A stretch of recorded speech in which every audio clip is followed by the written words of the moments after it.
नमस्कार, मैं खुशी और आप देख रहे हैं बुलंद आवाज। आइए नजर डालते हैं आज की बड़ी खबर पर। तेहरान चल रहा ईरान में फंसे 1500 इंडियन स्टूडेंट्स। पेरेंट्स बोले बच्चे सेफ नहीं, सरकार कुछ करे। इजराइल में भी भारतीय डरे हुए।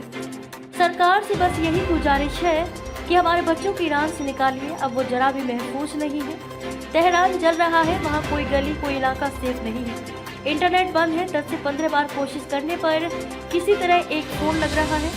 हम सब बहुत डरे हुए हैं। इराक और पाकिस्तान ने अपने स्टूडेंट्स निकाल लिए, अब बस हमारे बच्चे ही फंसे हैं। कश्मीर की रहने वाली रेहाना अख्तर की बेटी शाहीन उन 1500 भारतीय स्टूडेंट्स में से है जो ईरान इजराइल के बीच बने जंग के हालात में तेहरान में फंसी है। इजराइल ने 15 जून की दोपहर तेहरान के हुजत दोस्त अली हॉस्टल पर हमला किया, जिसमें कुछ कश्मीरी स्टूडेंट्स घायल हुए हैं।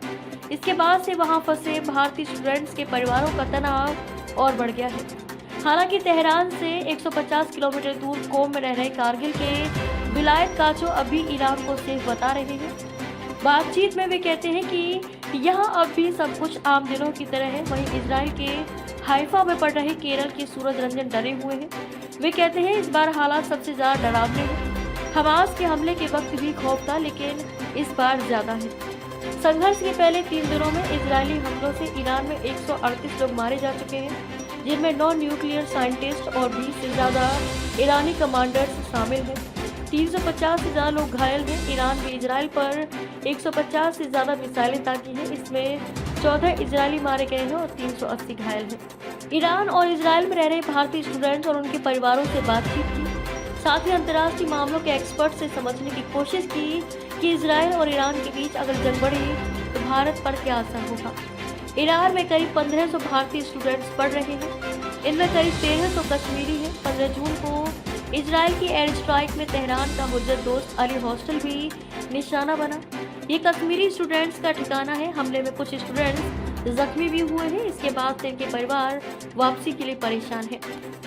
श्रीनगर की रहने वाली सजादा अख्तर का बेटा तेहरान में पढ़ रहा है। वे कहती हैं बच्चे भले ही हमसे परेशान ना होने को कह रहे हैं, लेकिन पिछले 3-4 दिनों से जो हालात बने हैं उसे देखकर हम डरे हुए हैं। हमारी रातों की नींद और भूख प्यास सब खत्म हो गई है। इजराइल इतने मिसाइल अटैक कर रहा है कि कब क्या हो जाए कोई नहीं जानता। ये किसी देश की अंदरूनी लड़ाई नहीं है। कश्मीर के बडगाम के रहने वाले सोहेल की भी यही गुजारिश है। वे कहते हैं ईरान में सबसे ज्यादा कश्मीरी बच्चे फंसे हैं।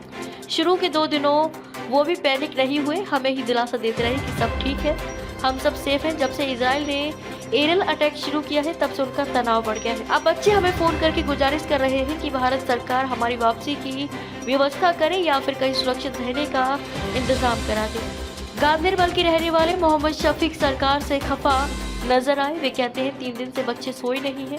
इस हाल में भारत सरकार को ईरान में फंसे भारतीय स्टूडेंट्स को निकालना चाहिए। इससे पहले जैसे यूक्रेन से निकाले वैसे ही हमारे बच्चों को निकाले, लेकिन इसकी कोई बात ही नहीं कर रहा। अब तक के लिए बस इतना ही। फिर होगी आपसे मुलाकात ऐसी एक और खबर के साथ। तब तक के लिए नमस्कार और देखते रहिए बुलंद आवाज। ऐसे ही लेटेस्ट अपडेट्स के लिए हमारे चैनल को सब्सक्राइब करें और तुरंत नोटिफिकेशन पाने के लिए बेल आइकन प्रेस करना ना भूलें।